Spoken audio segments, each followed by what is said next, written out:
오늘 10월 3일 주일 예배를 드리도록 하겠습니다. 먼저 찬송 295장 찬송 드리겠습니다.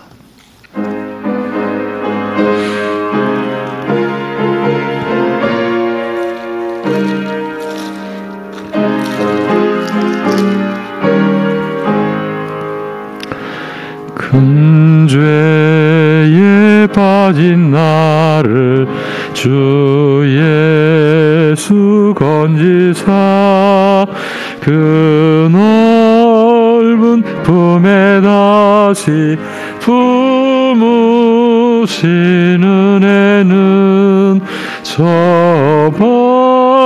바다보다 깊고 저 하늘보다 높다. 그 사랑 영원토록 나 찬송하리라. 날로 더욱 귀하다.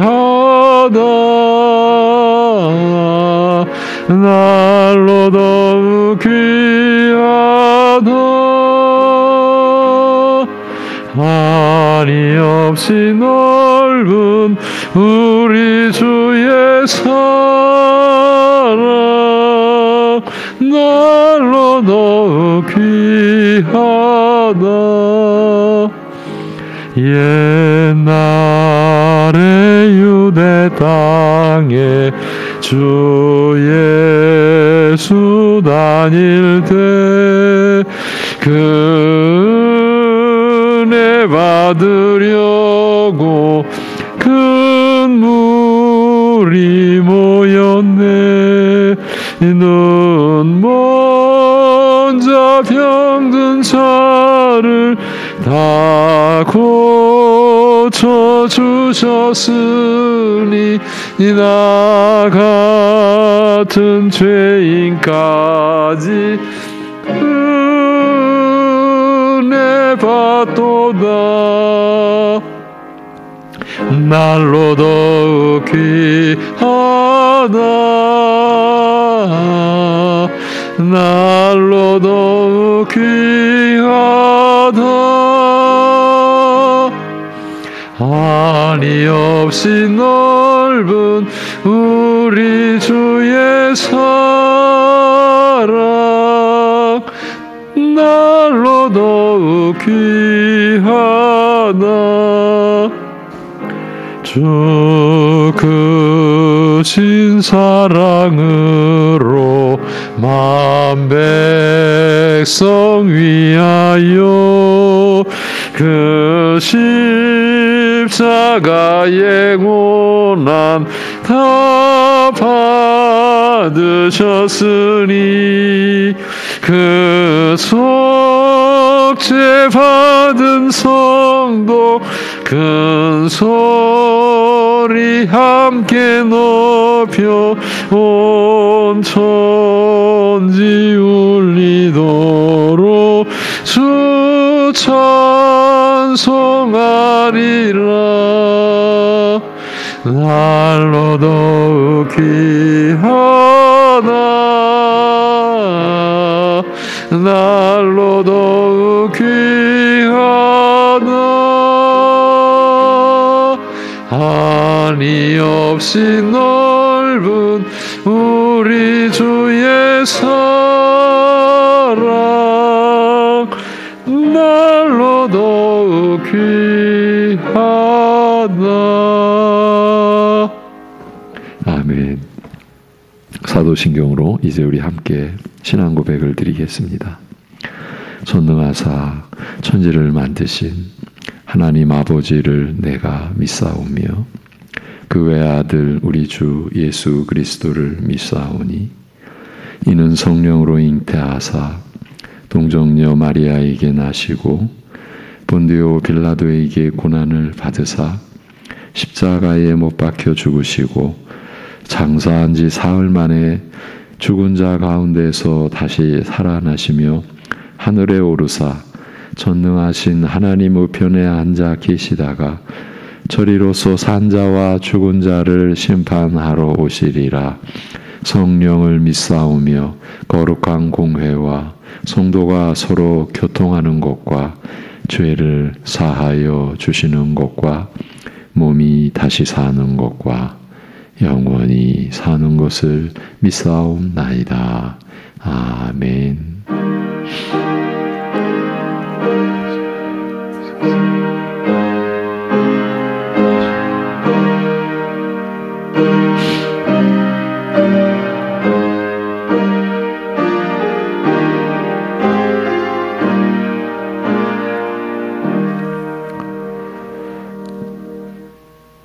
그러나 주께 피하는 모든 사람은 다 기뻐하며 주의 보호로 말미암아 영원히 기뻐 외치고 주의 이름을 사랑하는 자들은 주를 즐거워하리이다. 여호와여, 주는 의인에게 복을 주시고 방패로 함같이 은혜로 그를 호위하시리이다.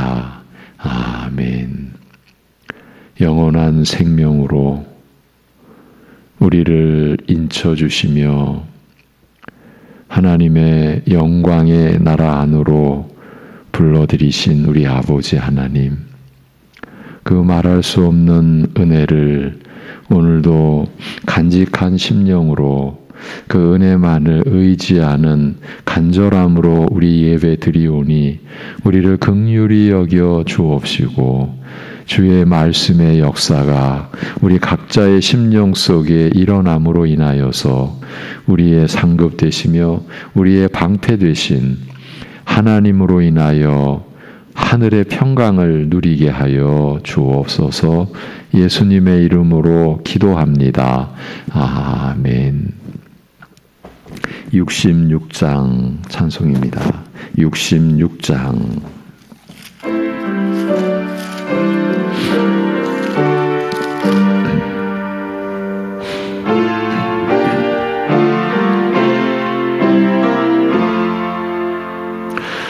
다 감사드리세 온 마음을 주께 바쳐 그 섭리 놀라워 온 세상 기뻐하네.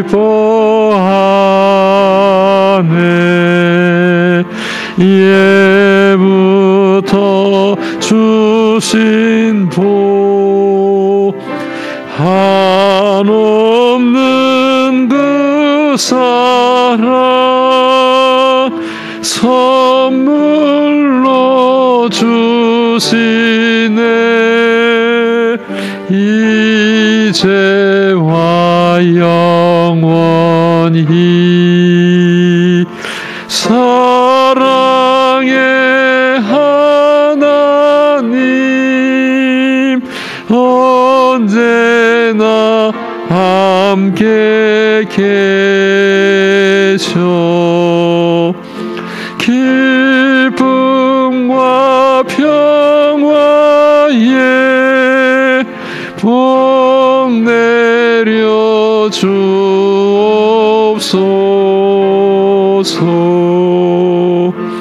몸과 마음 병들 때 은혜로 지키사 이 세상 악에서 구하여 주소서. 감사와 찬송을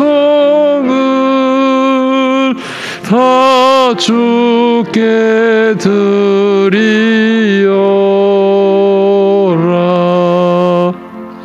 저 높은 곳에서 다스리시는 주님, 영원한 하나님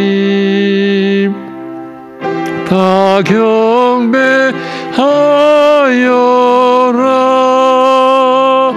전에도 이제도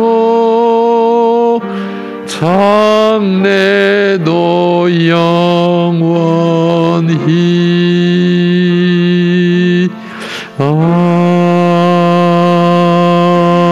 아멘. 교동문 45번 교동문 시편 103편입니다. 45번 교동문. 내 영혼아 여호와를 송축하라. 내 속에 있는 것들아 다 그의 거룩한 이름을 송축하라. 내 영혼아 여호와를 송축하며 그의 모든 은택을 잊지 말지어다. 그가 내 모든 죄악을 사하시며 내 모든 병을 고치시며 내 생명을 파멸에서 속량하시고 인자와 긍휼로 관을 씌우시며 좋은 곳으로 내 소원을 만족하게 하사 내 청춘을 독수리같이 새롭게 하시는도다. 여호와는 긍휼이 많으시고 은혜로우시며 노하기를 더디하시고 인자하심이 풍부하시도다. 자주 경책하지 아니하시며 노를 영원히 품지 아니하시리로다. 우리의 죄를 따라 우리를 처벌하지는 아니하시며 우리의 죄악을 따라 우리에게 그대로 갚지는 아니하셨으니 이는 하늘이 땅에서 높음같이 그를 경외하는 자에게 그의 인자하심이 크심이로다. 동이 서에서 먼 것 같이 우리의 죄과를 우리에게서 멀리 옮기셨으며 아버지가 자식을 긍휼히 여김같이 여호와께서는 자기를 경외하는 자를 긍휼히 여기시나니 이는 그가 우리의 체질을 아시며 우리가 단지 먼지뿐임을 기억하심이로다. 아멘.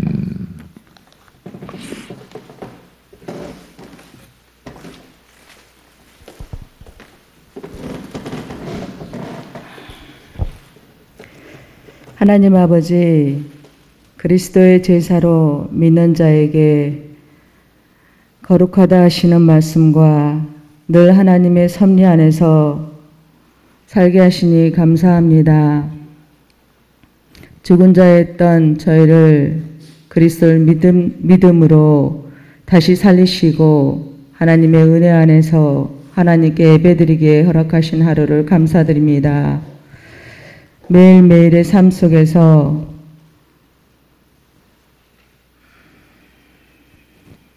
하나님을 알기보다는 내 자신의 유익과 욕심을 위하여 주님 앞에 늘 원하는 것들이 더 많았던 저희들을 불쌍히 여기시고 하나님이 주시는 은혜 안에서 하나님을 더욱 알아가며 하나님의 뜻대로 살아갈 수 있는 은혜도 허락해 주시길 간절히 원합니다. 믿는 횟수는 많았지만 하나님의 뜻보다는 늘 개인의 유익과 우리의 이기심으로 살았던 삶을 주님 앞에 고백합니다. 우리가 드리는 예배 횟수만큼 늘 변화되는 그 은혜가 저희에게 있기를 간절히 원합니다. 성령님 안에서 거룩한 변화가 있어서 가족과 이웃을 섬기며 나의 이기주의보다는 그들을 생각하고 섬기며 사랑하는 그러한 변화가 저희 안에 드러나 주님 앞에 감사함으로 화답할 수 있는 삶이 되기를 간절히 원합니다. 지금도 저희들의 삶 속에서는 끝없이 고통과 문제들이 있습니다. 하나님 아버지, 이러한 저희들이 주님 앞에 마음을 맡기게 하시고 더욱더 주님을 의지하며 나아갈 때 주님, 저희 안에서 인격의 변화가 있게 하셔서 주님을 즐거워하는 삶이 될 수 있도록 도와주시길 간절히 원합니다. 이 시간 오랜 질병과 갑자기 닥친 여러 가지 문제들로 고통스러워하는 저희 성도님들 주님 찾아가 깊이 위로하여 주시고 회복도 있게 해주시길 간절히 원합니다. 사람을 의지할 수도 없고 물질이 답도 아닌 갑자기 황망한 일들이 우리 삶 속에서는 늘 찾아옵니다. 그럴 때마다 저희들은 주님을 부릅니다.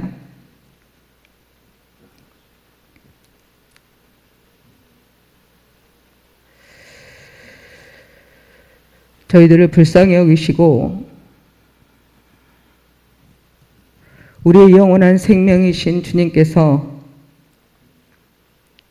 저희들에게 다시금 힘을 주셔서 힘들지만 다가오는 문제들을 감당케 하시고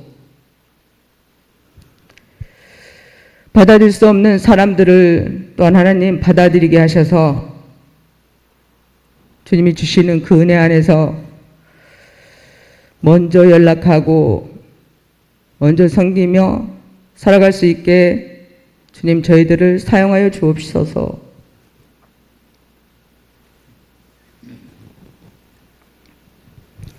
주님이 주시는 그 평안 안에서 저희들이 더욱더 주님을 사모하며 주님 앞에 나아가는 삶이 될 수 있도록 오늘도 은혜를 베풀어 주시길 간절히 원합니다. 이제 말씀 전하실 목사님 주님께서 늘 붙들어 사용하여 주시고 영육 강건하게 붙들어 주시길 간절히 원합니다. 맡기신 사역 위에 늘 주님이 뜻이 함께하여서 주님의 은혜가 드러날 수 있도록 도와주옵소서. 이 모든 것 감사드리오며 예수 그리스도 이름으로 기도하옵나이다. 아멘.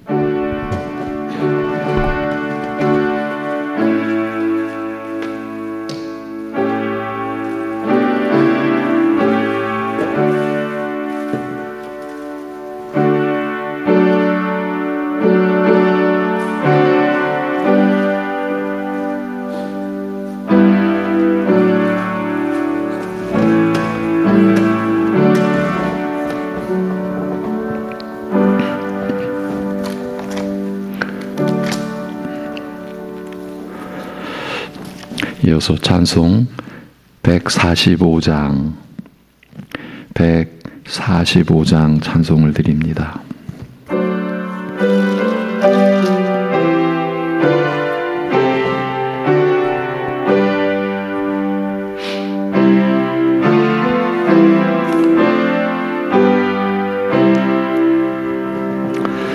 오 거룩하신 주님,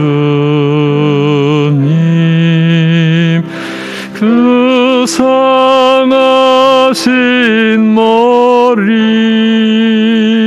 조롱과 욕에 쌓여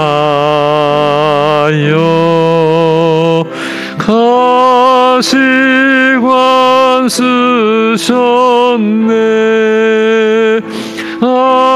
아침에 처럼 밝던 주님의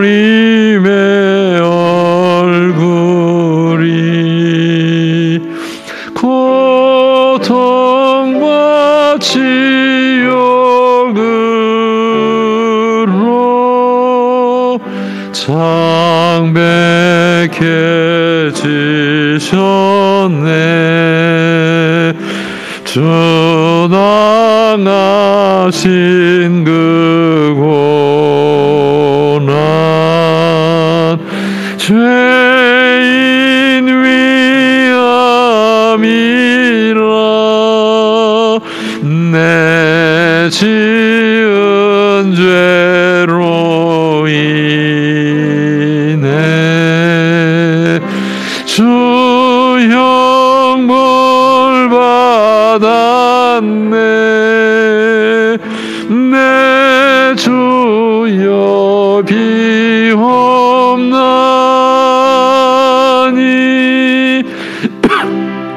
악한 죄인을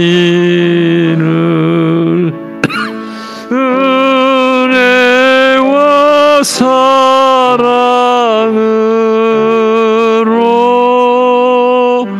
늘 지켜주소서.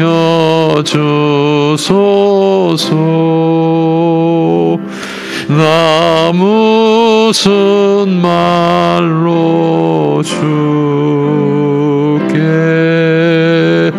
다 감사드리랴.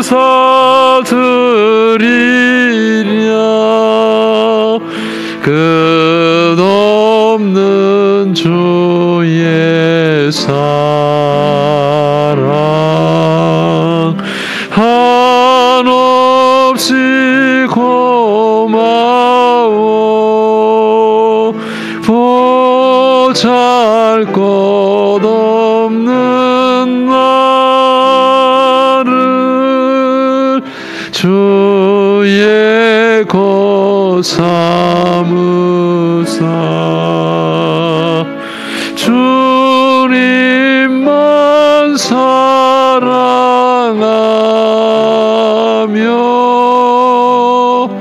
나 살게 하소서.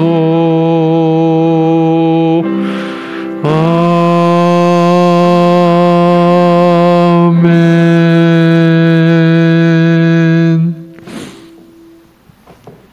이 모든 은혜의 주가 되시고 그 신실하심과 인자하심으로 한없는 은혜를 베풀어 주신 우리 아버지 하나님, 아들의 받으신 치욕과 고난으로 죽으시고 장사 지낸 바 되심으로 우리의 죄로 인하여 형벌을 받으신 그 주님의 대속 제물이요 화목 제물 되어 주신 은혜로 우리가 지금 하나님 앞에서 살아있음을 고백드리며 찬송과 경배를 올려드리오니 우리의 예배를 받아 주옵소서.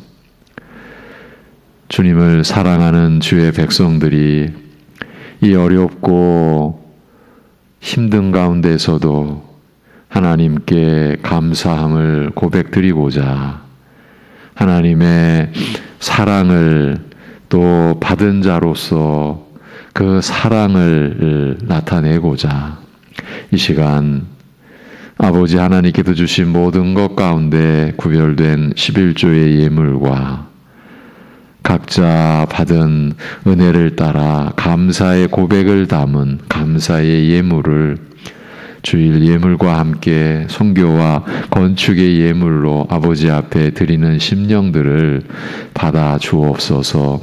그 심령들 안에 주님의 기쁨이, 주님의 평강이, 주님의 위로가 풍성케 하여 주옵소서. 하나님이 주신 생명을 또 하나님의 사랑으로 채워져 가도록 섭리하신 그 하나님의 뜻을 따라 주의 백성들 진실하게 간절하게 성실하게 열심히 살아가게 하여 주옵소서.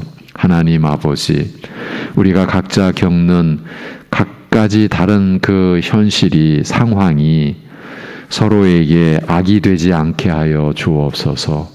서로에게 선이 되게 하여 주옵소서. 서로를 시기하고 비교하며 누가 크냐고 싸움질하는 것 이제 지나간 것으로 조카온 줄 알고 이제 멈추고 우리가 받은 그 처지 환경 안에서 하나님의 은혜로 인하여 족한 줄로 알고 그 안에서 우리의 영생을 도모하셨고 그 영원한 생명을 보존하시며 약속하신 대로 그 영원한 생명을 인치신 성령님의 역사를 따라서 주의 말씀을 받으며 그 안에서 하나님의 사랑을 받으며 그 말씀이 생명으로 선으로 역사하는 그러한 심령으로 가정과 사회에서 하나님의 뜻을 따라서 빛으로 소금으로 살게 하여 주옵소서. 그것이 때로는 욕이 되고 조롱과 멸시의 대상이 되어도 우리 주님을 바라보며 결코 선한 길에서 돌이키지 않게 하시고 악한 길로의 끝없는 유혹을 믿음으로 성령님의 역사로 말씀의 은혜로 극복하며 떨쳐내며 이겨내며 주님만을 의지하는 참된 안식의 기쁨이 사랑하는 성도들의 심령을 채우게 하여 주옵소서.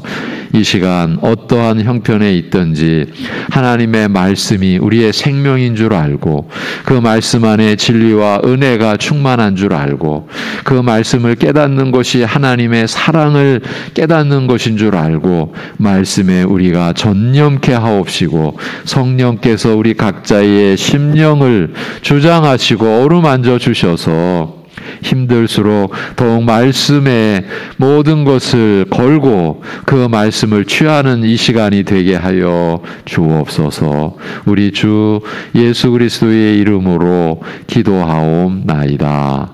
아멘. 오늘 본문은 에스겔 구약 선지서 에스겔 37장 1절에서 14절입니다. 마른 뼈들아 너희가 살아나리라, 이 제목으로 말씀을 전하겠습니다. 에스겔 37장 1절에서 14절입니다.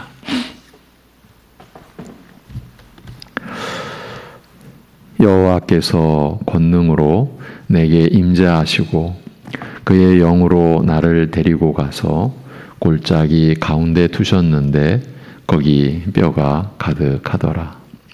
나를 그 뼈 사방으로 지나가게 하시기로 본즉 그 골짜기 지면에 뼈가 심이 많고 아주 말랐더라.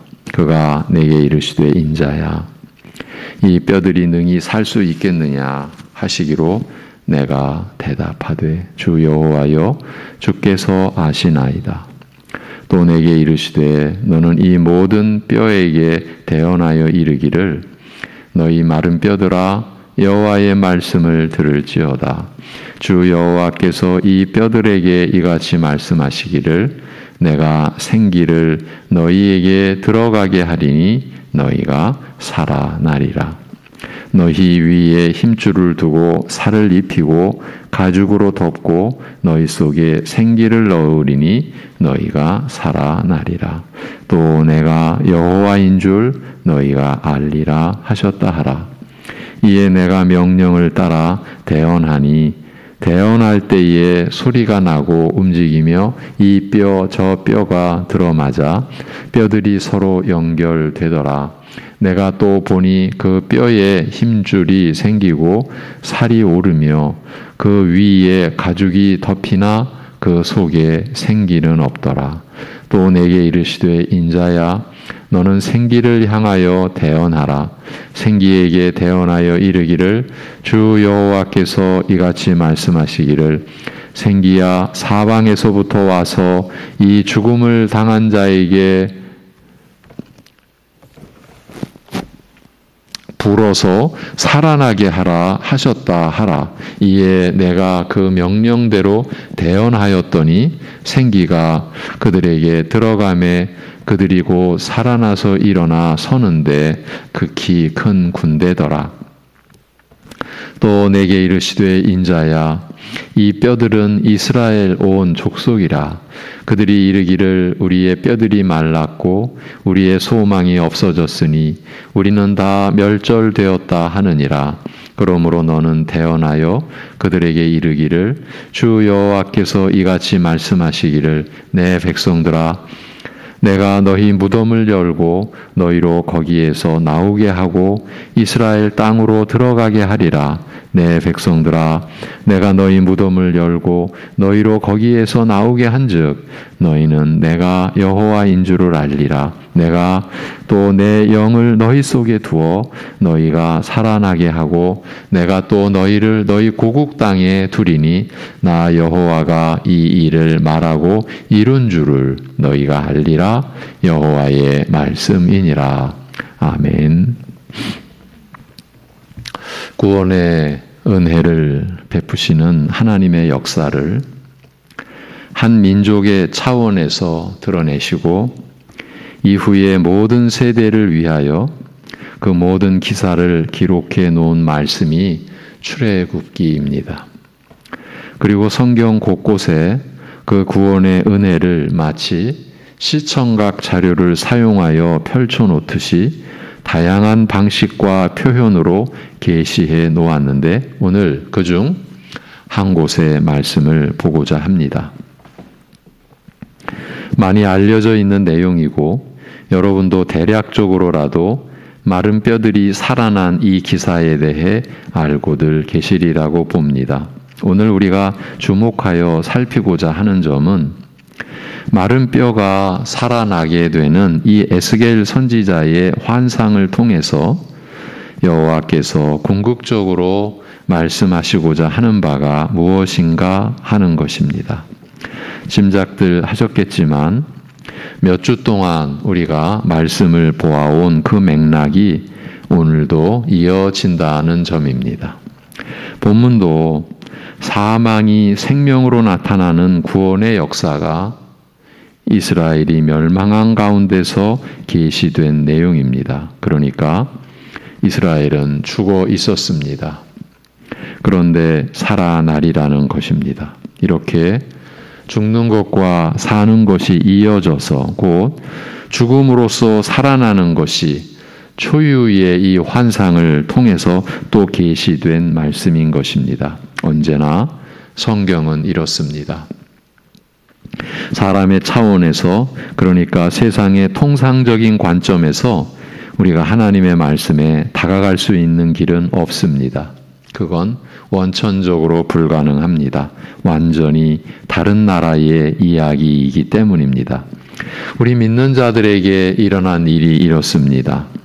이 세상과는 전혀 다른 나라에 속하게 된 것입니다. 오늘 말씀도 우리가 속하게 된 그 나라 곧 하나님 나라에 관한 이야기입니다. 이제 들어가 보겠습니다. 오늘 본문 앞장인 에스겔 36장은 신구약 성경의 말씀 속에서 어쩌면 가장 신비롭고 복되며 하나님의 성품이 최상으로 드러난 부분이라고 할 수 있습니다. 오늘 본문 37장은 그러한 내용을 배경으로 전개된 환상입니다. 36장의 말씀이 근거가 되어 나타난 계시라는 뜻입니다. 달리 말하면 36장의 약속이 주어지지 않았다면 본 환상의 계시도 무의미했을 것이라는 말입니다. 성경은 이렇게 보게 되어 있습니다. 그러면 36장이 어떤 면에서 그렇게 특별하다라고 할 수 있겠습니까? 그것은 바로 새 언약의 계시가 드러나 있기 때문입니다. 바로 전장 36장 24절에서 28절입니다. 함께 찾아서 보아 주시기 바랍니다. 에스겔 36장 24절에서 28절 내가 너희를 여러 나라 가운데에서 인도하여 내고 여러 민족 가운데에서 모아 데리고 고국 땅에 들어가서 맑은 물을 너희에게 뿌려서 너희로 정결하게 하되 곧 너희 모든 더러운 것에서와 모든 우상 숭배에서 너희를 정결하게 할 것이며 또 새 영을 너희 속에 두고 새 마음을 너희에게 주되 너희 육신에서 굳은 마음을 제거하고 부드러운 마음을 줄 것이며 또 내 영을 너희 속에 두어 너희로 내 율례를 행하게 하리니 너희가 내 규례를 지켜 행할지라. 내가 너희 조상들에게 준 땅에서 너희가 거주하면서 내 백성이 되고 나는 너희 하나님이 되리라. 아멘. 이 새 언약이 바로 주 예수 그리스도에게서 메시아이신 주 예수 그리스도에게서 주 예수 그리스도에 의하여 성취가 되는 것입니다. 예수 그리스도께서 십자가에 못 박혀 죽으시고 사흘 만에 살아나심으로써 죄를 사해 주사 정결케 하시며 또 성령을 보내시사 택하신 언약 백성들 안에 영원히 거하게 하시는 이 모든 구속의 역사가 바로 하나님께서 에스겔 선지자로 하여금 선포케 하신 새 언약의 성취인 것입니다. 예레미야 선지자에 의해서도 이 동일한 새 언약이 계시되었습니다.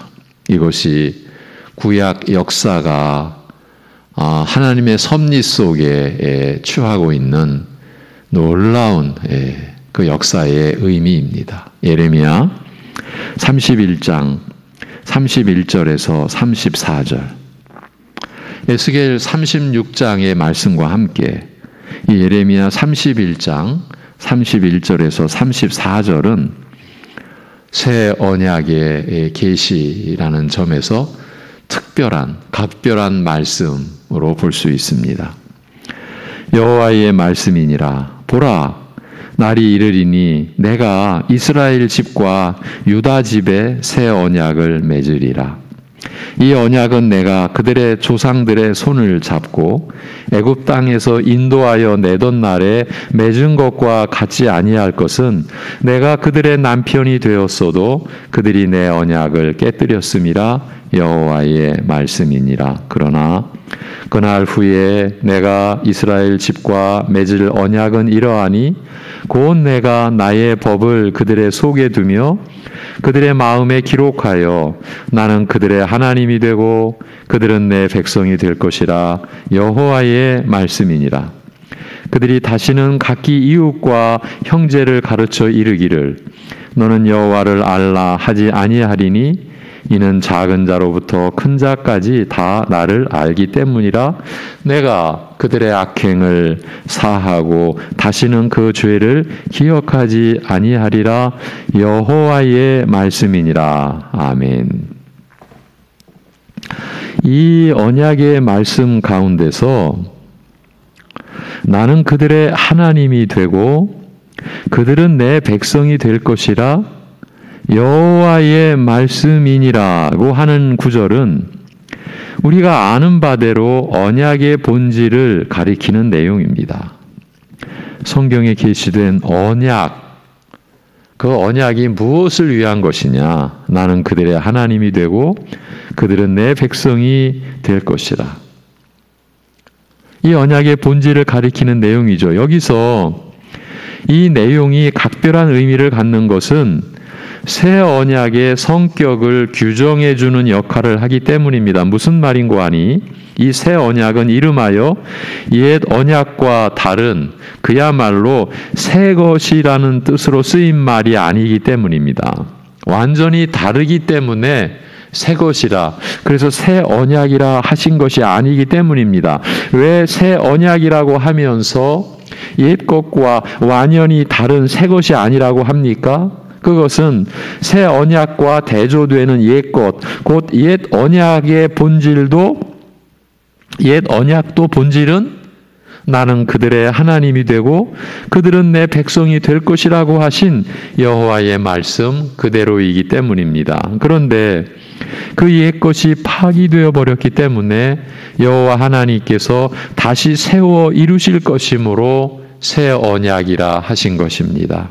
그래서 예레미야가 이 언약은 내가 그들의 조상들의 손을 잡고 애굽 땅에서 인도하여 내던 날에 맺은 것과 같지 아니할 것은 내가 그들의 남편이 되었어도 그들이 내 언약을 깨뜨렸음이라고 한 것입니다. 그러면 다시 세운다는 정도로 표현할 수도 있는데 왜 새 언약이라 했겠습니까? 그것은 언약의 본질의 측면은 아니라 할지라도 그 언약을 확립하는 차원에서 옛것과는 완연히 다르기 때문인데 예레미야와 에스겔 선지자의 기록을 통해서 그 점을 확인해 보겠습니다. 새 언약은 두 가지 요점을 지니고 있는데 차례대로 보겠습니다. 첫째 것은 예레미야가 이렇게 기록해 놓았습니다. 그러나 그날 후에 내가 이스라엘 집과 맺을 언약은 이러하니 곧 내가 나의 법을 그들의 속에 두며 그들의 마음에 기록하여 나는 그들의 하나님이 되고 그들은 내 백성이 될 것이라 여호와의 말씀이니라. 이 내용을 예레미야 선지자가 예언한 그리고 계시한 이 내용을 에스겔 선지자는 이렇게 전합니다. 또 새 영을 너희 속에 두고 새 마음을 너희에게 주되 너희 육신에서 굳은 마음을 제거하고 부드러운 마음을 줄 것이며 또 내 영을 너희 속에 두어 너희로 내 율례를 행하게 하리니 너희가 내 규례를 지켜 행할지라. 아멘. 요점은 새 영을 너희 속에 두고 새 마음을 너희에게 주되라고 한 구절입니다. 이를 다시 내 영을 너희 속에 두어 너희로 내 율례를 행하게 하리니라고 합니다. 오늘 우리에게 그리스도 안에서 성령께서 임하신 그 은혜를 가리키는 말씀입니다. 이것이 새 언약의 핵심입니다. 이 내용을 예레미야는 내가 나의 법을 그들의 속에 두며 그들의 마음에 기록하여라고 하였습니다. 이 역시 성령의 일하심으로 이루어지는 것이지 않습니까? 성령께서 우리 안에 임하셔서 주 예수 그리스도의 그 말씀과 그 사역을 우리에게 마음에 새기듯 우리의 마음에 기록하여 주시지 않습니까? 이 점이 바로 옛것, 곧 옛 언약과 새 언약이 구별이 되는 핵심 특징인 것입니다. 또 하나를, 새 언약의 요점 둘 중에 또 하나를 예레미야는 그들이 다시는 각기 이웃과 형제를 가르쳐 이르기를 너는 여호와를 알라 하지 아니하리니 이는 작은 자로부터 큰 자까지 다 나를 알기 때문이라. 내가 그들의 악행을 사하고 다시는 그 죄를 기억하지 아니하리라.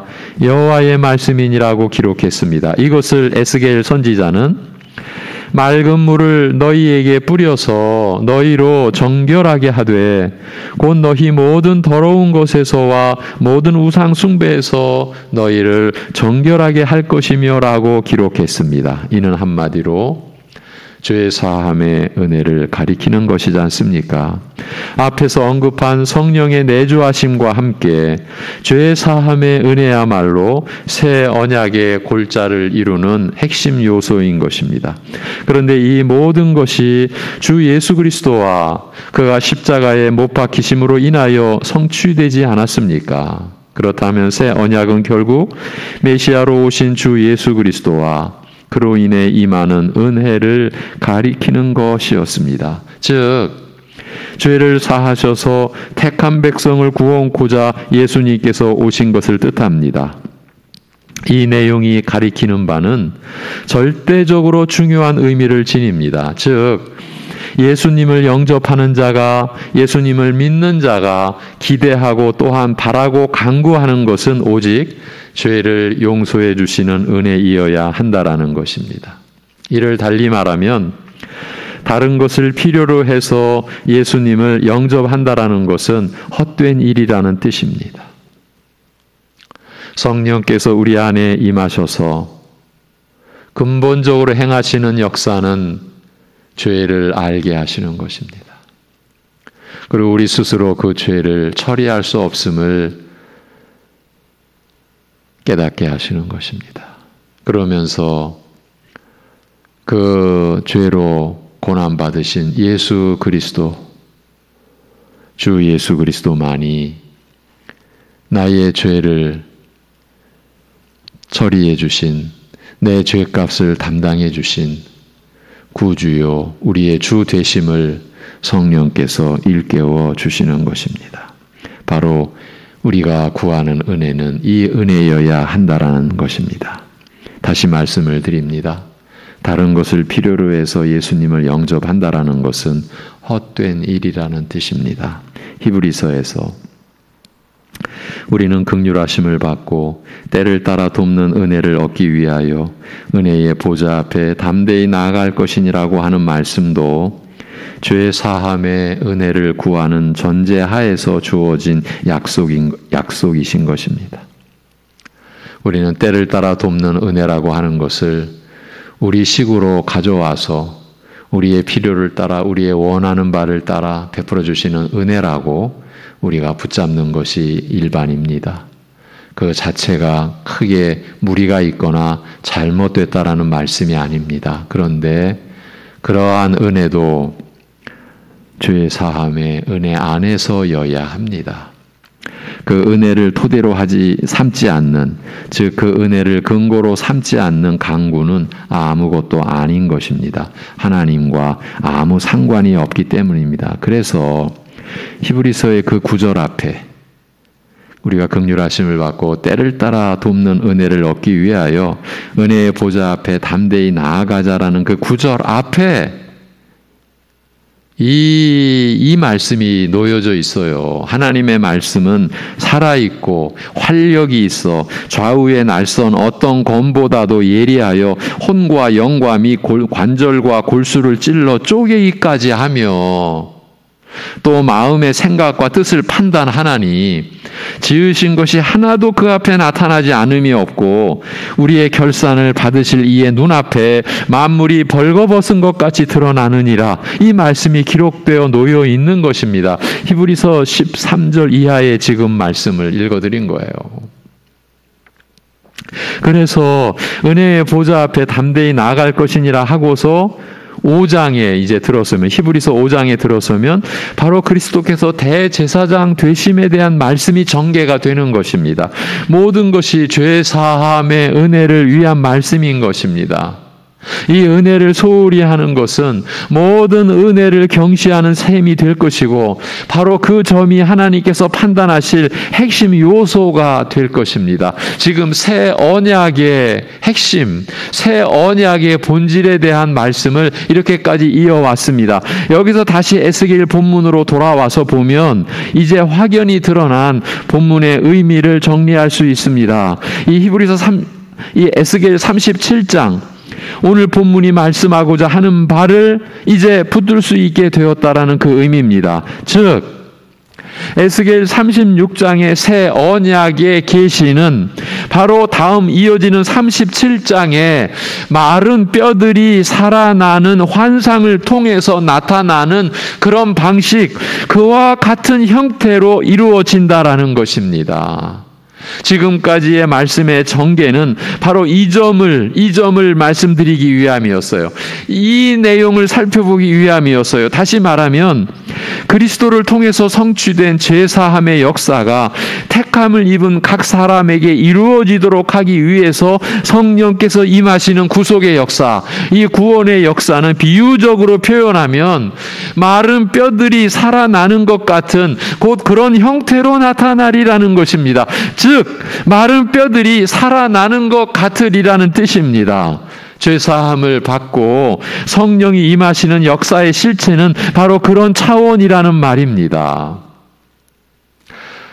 성도 여러분, 우리가 죄 용서를 받을 만해서 그 은혜가 임한 것이 아닙니다. 에스겔은 바로 이 점을 드러내고 있는 겁니다. 하나님께서 그에게 보여주사 전하라고 한 메시지, 그 교훈은 이것입니다. 우리가 무엇을 해서 은혜가 임하는 것이 아닙니다. 그 골짜기 지면에 뼈가 심이 많고 아주 말랐더라고 합니다. 그야말로 마른 뼈들입니다. 무엇을 기대할 수 있겠습니까? 그 뼈들이 무엇을 할 수 있겠습니까? 어떤 오해의 소지도 있을 수 없게 하는 이 이상, 이 환상을 여호와께서 에스겔에게 보여주신 것입니다. 이 계시의 의미를 오늘날도 놓쳐서는 안 됩니다. 우리의 실체를 보여주셨기 때문입니다. 하나님 앞에 놓여 있었던 우리의 실체가 이렇다는 말입니다. 그러면 어떻게 이렇게 적용할 수 있겠습니까? 이 본문을. 달리 말하면 본문을 이렇게 이해할 수 있는 근거가 있느냐는 겁니다. 그러니까 본문의 마른 뼈들이 죄사함을 받은 우리 믿는 자들의 본래의 실체를 가리킨다라고 할 수 있는 근거를 대보라는 말입니다. 그것이 바로 본문 11절입니다. 또 내게 이르시되 인자야 이 뼈들은 이스라엘 온 족속이라. 그들이 이르기를 우리의 뼈들이 말랐고 우리의 소망이 없어졌으니 우리는 다 멸절되었다 하느니라. 이 마른 뼈들은 곧 이스라엘 백성들이었습니다. 자신들의 죄악으로 멸망에 처해 있었던 이스라엘 족속들을 보여준 상징이었습니다.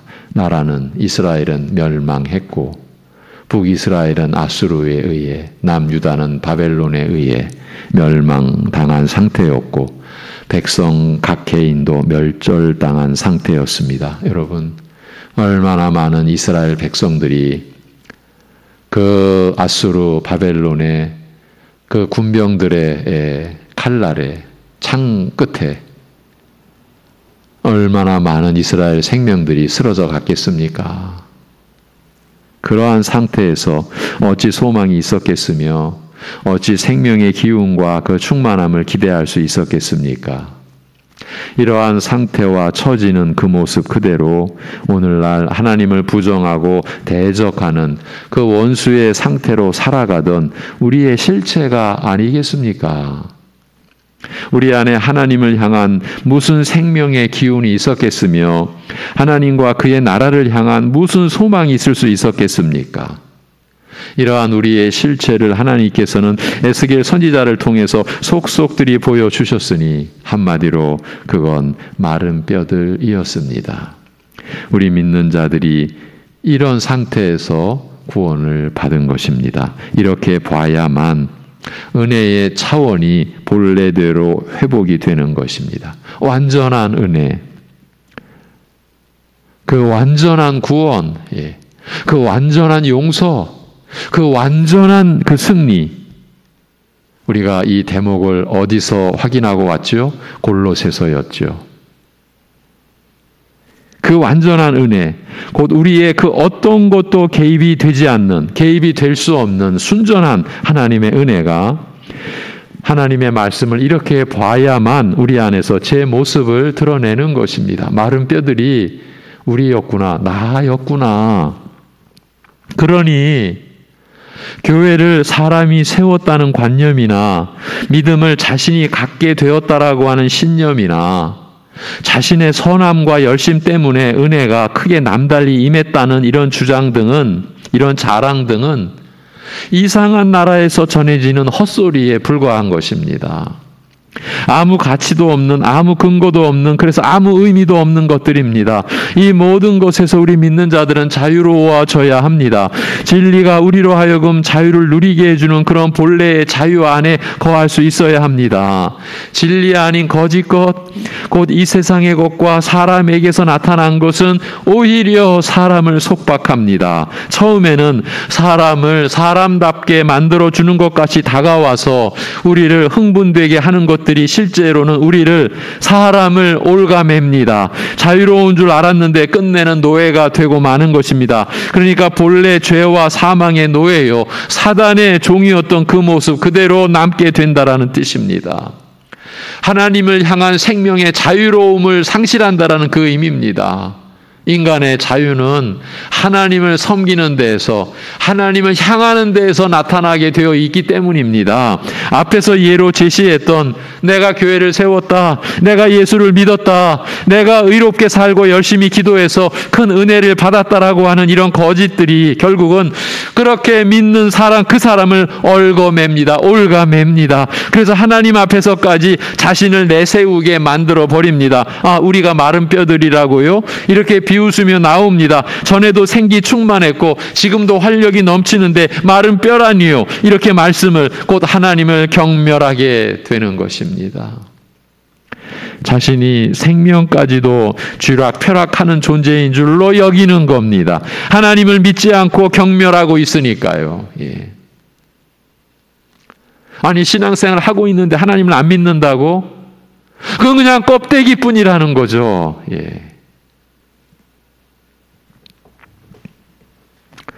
철저히 완전히 속고 있는 겁니다.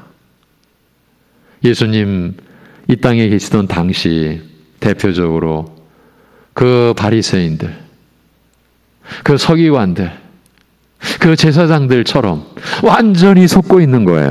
그런 중에도 얼마나 교만한지 모릅니다. 그 교만이 어디까지 뻗쳤습니까? 메시아를 죽이는 데까지. 지금 창세기 11장의 바벨이 문제입니까? 이들은 메시아를 죽입니다. 예. 지금 무슨 얘기를 하고 있는 겁니까? 우리가 이랬었다는 말입니다.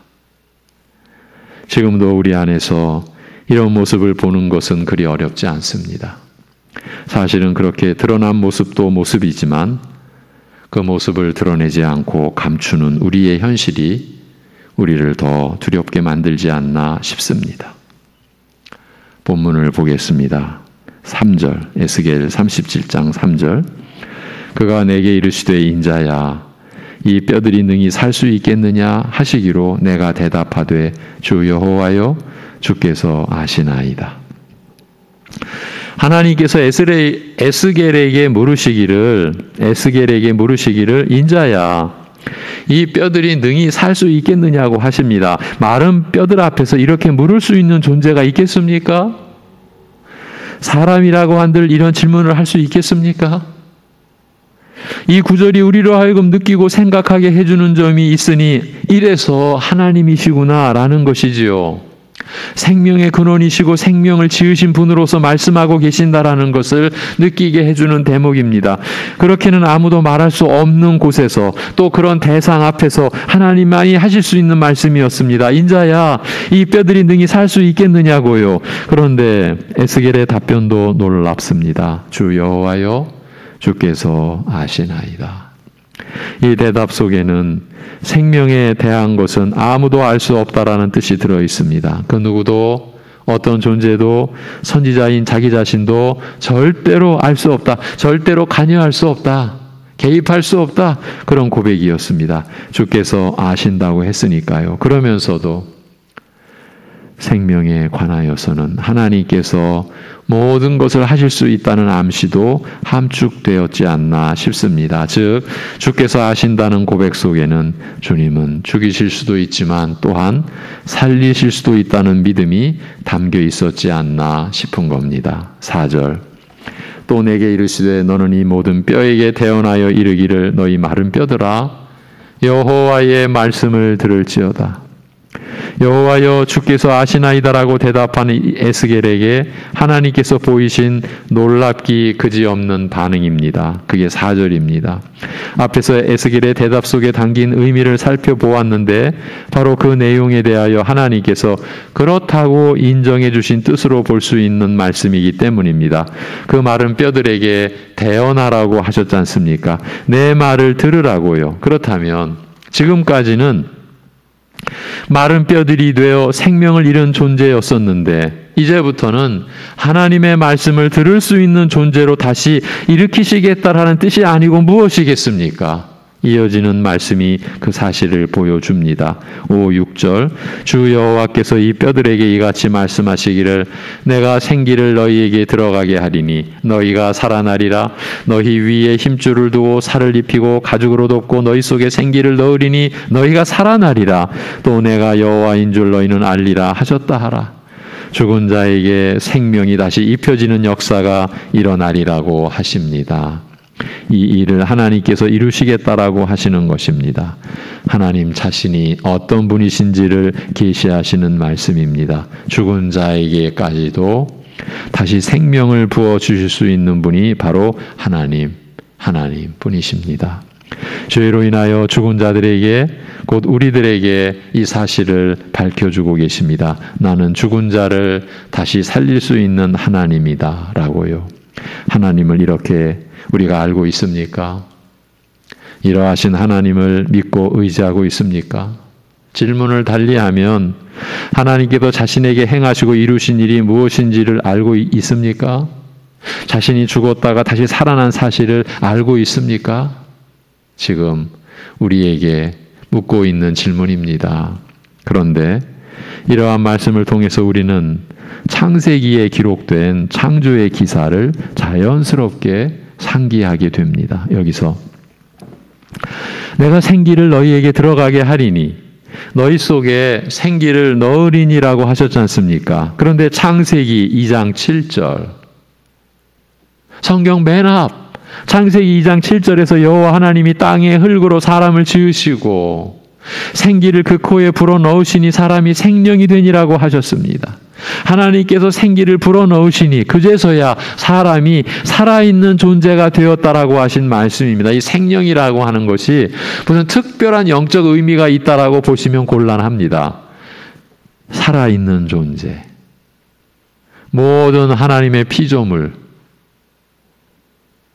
움직이는 피조물, 그들에게도 이 생명이라는 이 본질이 주어졌어요. 살아있는 존재가 되었다라고 하신 말씀이에요. 그런데 에스겔 선지자에게 보여주신 이상과 말씀 가운데서도 생기를 넣으리니라고 하셨으니 이는 죄로 인하여 죽은 자가 살아나는 것은 창조의 역사와 같다라는 뜻이 되는 것 아니겠습니까? 그러니까 사람이 하나님의 은혜로 구원을 받는 것은 죄로 인해 죽은 자가 다시 살아나는 것이라 그 새 창조의 역사로 인한 것이라는 말씀입니다. 이런 내용이 의미하는 바가 무엇입니까? 죄의 문제는 죽었다가 다시 살아나는 차원이 아니면 해결이 안 된다라는 뜻입니다. 우리는 우리 스스로가 얼마나 죄를 가리고 죄를 덮고 죄를 처리했다라고 그렇게 여겨버리고 그렇게 우리가 살아왔지 않습니까? 우리가 무슨 짓 하는지도 모르고 지금도 그런 일은 끊임없이 일어나고 있는 이 세상 아닙니까? 죄를 가립니다. 죄를 없이 합니다. 그럼 없어질 죄입니까? 곧 구원받는다라는 것은 곧 새 창조의 역사로 인한 것이라는 말입니다.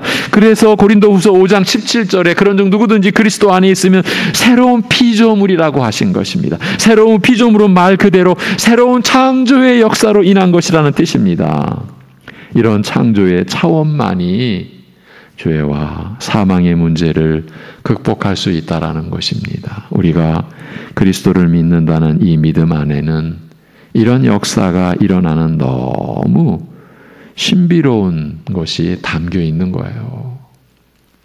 그래서 믿음은 사람의 것이 아니고 사람이 스스로 갖는 게 아닙니다. 이 구원 얻는 믿음은 하나님을 알고 의지하는 믿음은 우리에게서 일어날 수가 없는 거예요. 오직 하나님의 역사로 인한 것입니다.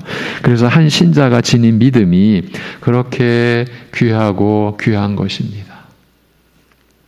여러분의 믿음이 그렇다는 뜻입니다.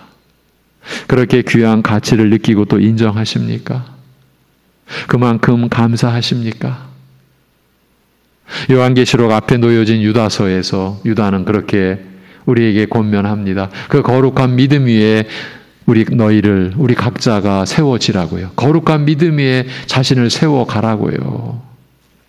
이제 하나님의 말씀이 이루어지는 내용을 보겠습니다. 7절에서 10절 이에 내가 명령을 따라 대언하니 대언할 때에 소리가 나고 움직이며 이 뼈 저 뼈가 들어맞아 뼈들이 서로 연결되더라. 내가 또 보니 그 뼈에 힘줄이 생기고 살이 오르며 그 위에 가죽이 덮이나 그 속에 생기는 없더라. 또 내게 이르시되 인자야 너는 생기를 향하여 대언하라. 생기에게 대언하여 이르기를 주 여호와께서 이같이 말씀하시기를 생기야 사방에서부터 와서 이 죽음을 당한 자에게 불어서 살아나게 하라 하셨다 하라. 이에 내가 그 명령대로 대언하였더니 생기가 그들에게 들어가매 그들이 곧 살아나서 일어나 서는데 극히 큰 군대더라. 선지자가 대언할 때에 뼈들이 서로 연결이 되고 그 뼈들에 힘줄이 생기고 살이 오르며 그 위에 가죽이 덮이는 역사가 일어났습니다. 바로 이런 모습이 말씀이 역사하는 장면이라고 할 수 있습니다. 그런데 그 속에 생기는 없었습니다. 그러자 여호와께서 또 이르시기를 인자야 너는 생기를 향하여 대언하라고 하십니다. 그래서 에스겔이 대언하여 이르기를 주 여호와께서 이같이 말씀하시기를 생기야 사방에서부터 와서 이 죽음을 당한 자에게 불어서 살아나게 하라 하셨다고 합니다. 이렇게 에스겔이 여호와의 명령대로 대언하였더니 생기가 그들에게 들어가매 그들이 곧 살아나서 일어나 서는데 극히 큰 군대더라고 하였습니다. 앞에서도 보았듯이 마른 뼈들이 살아나는 과정은 그야말로 새 창조의 역사임에 틀림이 없습니다. 그런데 그렇게 되살아난 저들을 향해서 큰 군대라고 명합니다. 무슨 뜻입니까? 마른 뼈와 같은 것들이 쓸모없는 존재들로 살아난 것이 아니라는 점을 명시해 놓은 것입니다. 다시 살아난 자들은 하나님과 그의 나라의 일꾼들로, 큰 일꾼들로 세워졌습니다. 그래서 큰 군대라. 이것이 하나님이 하시는 일입니다. 이것이 하나님의 의도하심이라. 즉 하나님의 선하심과 인자하심 이렇게 드러난 것입니다. 그저 무익한 존재들일 뿐인데 하나님 나라의 큰 군대들로 하나님은 서갈 수 있게 하신다라는 그 약속의 의미가 담겨 있는 것 아니겠습니까? 이제 결정적인 구절이 남아 있습니다. 11절에서 14절. 또 내게 이르시되 인자야 이 뼈들은 이스라엘 온 족속이라. 그들이 이르기를 우리의 뼈들이 말랐고 우리의 소망이 없어졌으니 우리는 다 멸절되었다 하느니라. 그러므로 너는 대언하여 그들에게 이르기를 주 여호와께서 이같이 말씀하시기를 내 백성들아 내가 너희 무덤을 열고 너희로 거기에서 나오게 하고 이스라엘 땅으로 들어가게 하리라. 내 백성들아 내가 너희 무덤을 열고 너희로 거기에서 나오게 한즉 너희는 내가 여호와인 줄을 알리라. 내가 또 내 영을 너희 속에 두어 너희가 살아나게 하고 내가 또 너희를 너희 고국 땅에 두리니 나 여호와가 이 일을 말하고 이룬 줄을 너희가 알리라. 여호와의 말씀이니라. 나라는 멸망당해 각자 이방 땅에 포로로 끌려온 이스라엘 백성들 곧 마른 뼈들과 같이 된 자에게 내 백성들아 내가 너희 무덤을 열고 너희로 거기에서 나오게 하고 이스라엘 땅으로 들어가게 하리라고 하십니다. 결정적으로 내가 또 내 영을 너희 속에 두어 너희가 살아나게 하고 내가 또 너희를 너희 고국 땅에 두리니라고 하십니다. 어떻게 저들이 열려진 무덤 속에서 살아나올 수 있었습니까? 자신들의 죄로 인하여 십자가에 못 박혀 죽으시고 사흘 만에 살아나신 예수 그리스도로 말미암아서입니다. 그런 사실이 본문에는 전혀 나타나 있지 않은데 어찌 알 수 있습니까? 그것은 내가 내 영을 너희 속에 두어라고 하신 말씀을 통해서 알 수 있습니다. 성령께서 믿는 자들 속에 임하시는 것은 주 예수 그리스도께서 저들의 죄로 죽으시고 부활하신 은혜 안에서 이루어지는 것입니다. 신약 시대를 살고 있는 입장과 관점에서 에스겔서를 보고 있는 우리로서는 이 말씀의 약속이 어떻게 성취되었는지를 신약 성경을 통해 파악하고 있습니다. 성경은 성령의 내주하심과 그리스도의 죽음과 부활은 분리될 수 없는 하나의 진리 체계 안에 묶여 있다고 말해줍니다. 그것이 성육신의 개념입니다. 말씀이 육신이 되어 우리 안에 거하시는 것은 사람으로 오신 그리스도께서 죽으시고 부활하신 후 성령이 우리 안에 임하셔서 이루어졌습니다. 이제 맺겠습니다. 본문이 말씀하고자 하는 바는 에스겔 36장의 새 언약의 계시는 바로 37장의 마른 뼈들이 살아나는 환상을 통해서 나타난 그 방식, 그 형태로 이루어진다는 것입니다. 다시 말하면 그리스도를 통해서 성취된 죄사함의 역사가 택함을 입은 각 사람에게 이루어지도록 하기 위해서 성령께서 임하시는 구속의 역사는 비유적으로 표현하면 마른 뼈들이 살아나는 것 같은 곧 그런 형태로 나타나리라는 것입니다. 즉 마른 뼈들이 살아나는 것 같으리라는 바로 그것입니다. 죄사함을 받고 성령이 임하시는 역사의 실체는 바로 그런 차원이라는 말입니다. 죄인인 우리는 그 죄와 허물로 죽어서 마른 뼈들이었습니다. 여러분, 우리가 육적 성품에 또 휘둘려서 서로 시기하고 비교하고 거기서 탐욕을 나타내고 서로 자랑하고 하는 게 뭐겠습니까? 마른 뼈들의 자랑에 불과한 거예요. 마른 뼈들의 하는 짓에 불과한 거예요. 예. 그런데 이제 하나님을 향하여 살아있는 자들이 되었어요. 마른 뼈들이 그렇게 되었습니다. 이 사실을 잊어서는 안 됩니다. 그리고 너희가 살아나리라고 하시며 내가 여호와인 줄 너희가 알리라고 하셨습니다. 죽었다가 살아난 증거는 곧 하나님을 아는 것이라는 그 뜻입니다. 그러니까 하나님을 아는 사람으로 우리는 살고 있는 것입니다. 이것이 마른 뼈들이 살아난 증거 곧 그 증표인 것입니다. 그래서 우리 자신에게 이렇게 묻습니다. 얼마나 하나님을 아십니까? 안다는 것은 지식으로 아는 것을 포함하지만 관계와 교제를 통해서 아는 것까지를 뜻하는 것인데, 그렇다면 여러분 각자의 하나님과의 관계는 어떻습니까? 여러분의 하루의 시간표를 쭉 훑어 대충이라도 살펴보십시오. 그 시간표 안에서 하나님과의 관계는 어떻게 나타나고 있습니까? 여러분이 살아있는 그 하루하루 그 안에서 하나님과의 교제는 어떻게 나타나고 있습니까? 그 관계로 인해 갖는 하나님과의 교제는 어떻습니까? 그리스도 안에서 살아있다면, 그 성령께서 여러분 안에 임재해 계시면 여러분 각자 이 질문에 어떻게든 대답을 할 수 있게 되었다라는 그 의미입니다. 그러니 답을 해 보십시오. 하나님 앞에서 여러분 마음속으로요.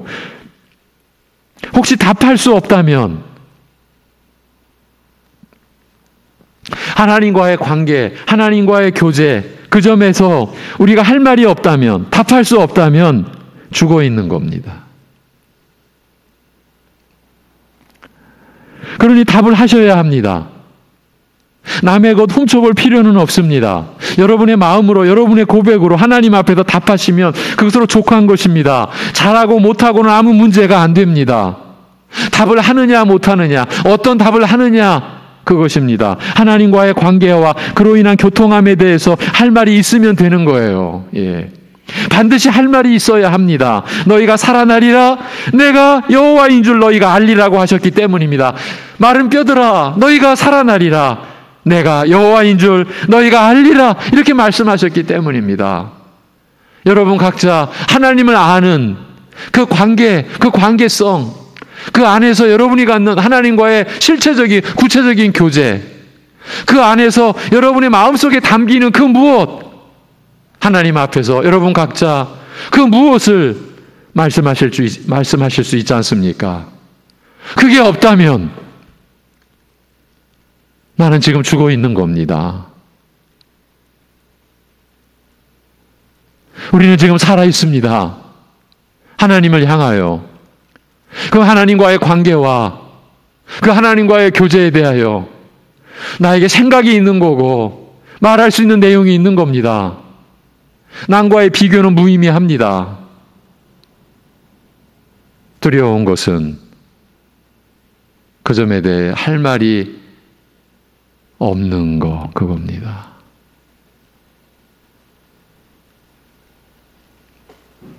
하나님 아버지, 하나님의 말씀에 대한 지혜를 우리에게 허락하여 주옵소서.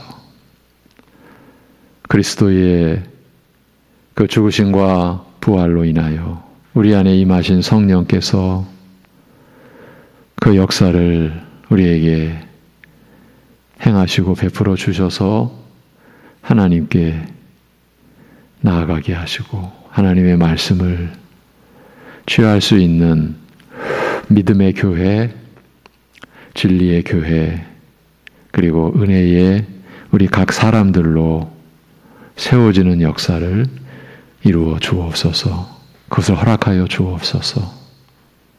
우리가 지금 하나님 안에서 하나님을 힘입어 살고 있는 그 생명의 실체가 그렇게 우리를 사랑하신 하나님의 사랑으로 우리에게 나타날 때 그 하나님의 사랑을 담은 하나님의 생명이 가정 안에서 어떻게 나타나고 있는지, 그리고 우리가 살아가는 사회 안에서 어떻게 드러나고 있는지를 우리 각자 분명히 확인할 수 있도록 하여 주옵소서. 우리가 내 생명으로 살아가는 것이 아님을, 마른 뼈들이었음을, 하나님을 향하여는 어떤 생기도 없는 이미 죽은 자, 이미 그 사망의, 죄로 인한 사망의 저주와 불행에 놓였었던 자, 스스로는 그 생명에 대하여 아무것도 할 수 없었던 마른 뼈들이었던 우리를 오늘 말씀을 통해서 꼭 붙들고 확인하고, 그런 상태에서 살아난 우리, 그렇게 살아날 수 있었던 하나님의 역사, 하나님의 은혜, 성경을 통해서 우리를 살리기 위하여 하나님께서 행하신 일의 그 모든 규모와 내용을 우리가 늘 붙들고, 그러기에 우리가 지닌 생명의 가치를 깊이 풍성히 깨닫게 하시고 그 의미가 드러나는 삶을 우리가 살아갈 수 있게 하여 주옵소서. 사랑하는 성도들이 갖는 모든 일, 모든 가정의 형편이 바로 이러한 하나님을 알아가는, 하나님을 아는 그러한 수단과 그러한 그 하나님께서 우리에게 베풀어 주신 그러한 여건으로 우리에게 주어진 것임을 알고, 그 안에서 우리가 마른 뼈들이 살아났기에 하나님을 아는, 하나님과 관계하는, 하나님과 교제하는 바로 그런 곳이 되어지도록 역사하여 주옵소서. 하나님 아버지, 많은 여러 가지 어려운 일들이 우리 안에 있습니다. 또 지금도 일어나고 있습니다. 웬만한 일도 있지만은 우리로서는 감당할 수 없는 일도 있습니다. 그러기에 온전히 주님께 의지합니다. 우리 자신을 신뢰하던 모든 가능성을 끊고자 주님 앞에 엎드립니다. 우리 자신을 부인하고 우리 십자가를 지고, 자신의 십자가를 지고 주님 앞에 나아가고자 합니다. 그 은혜를 우리에게 허락하여 주옵소서. 생명이 내 것이 아니고 하나님께로부터 온 것이며, 그 생명을 채운 하나님의 사랑이, 그리스도를 못 박혀 죽게 하심으로 우리에게 확증된 그 사랑이 우리를 지금까지 인도했고 살렸고 앞으로도 영원히 우리를 세워가실 그 하나님의 언약의 신실하심을 우리가 붙들고, 그래서 어떤 역경, 어떤 어려운 상황 속에서도 주님을 의지함으로 인하여 우리에게 살 길이 열리는 그 체험을 할 수 있도록 역사하여 주옵소서. 모든 것을 주님께 의탁하오며 주 예수 그리스도의 이름으로 기도하옵나이다. 아멘. 305장 찬송입니다. 305장입니다.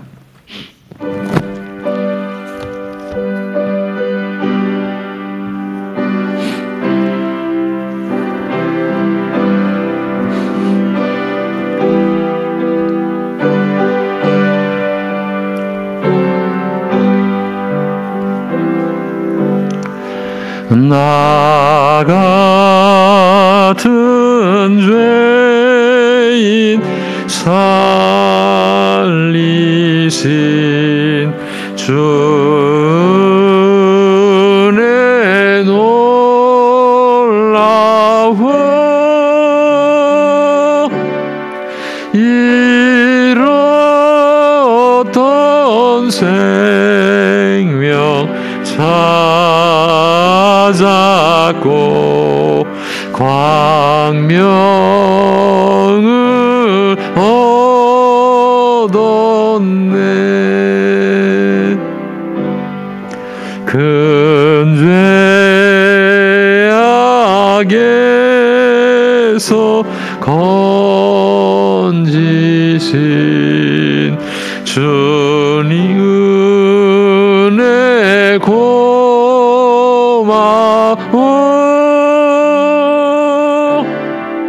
나 처음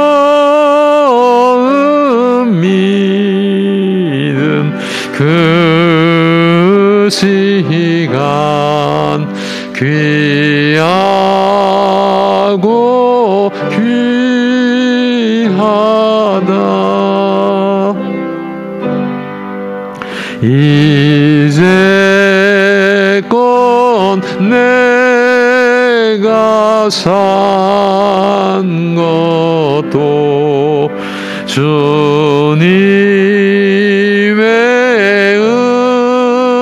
은혜라. 또 나를 자본 향해 인도해 주시리. 거기서 우리 영원히 주님의 은혜로 해처럼 맑게 살면서 주 찬양하리라.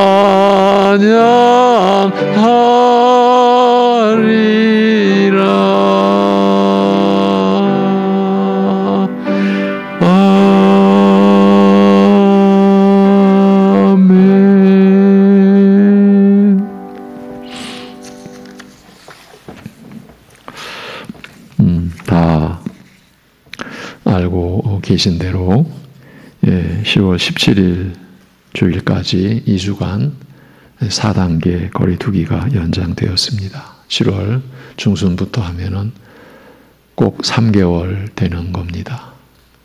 함께 인내하고 하나님 주시는 위로로 모든 여건을 잘 극복하시고 감당해내시고 우리가 대면으로 예배드릴 날을 고대하고 그러면서 각자 또 주의하실 수 있기를 바랍니다.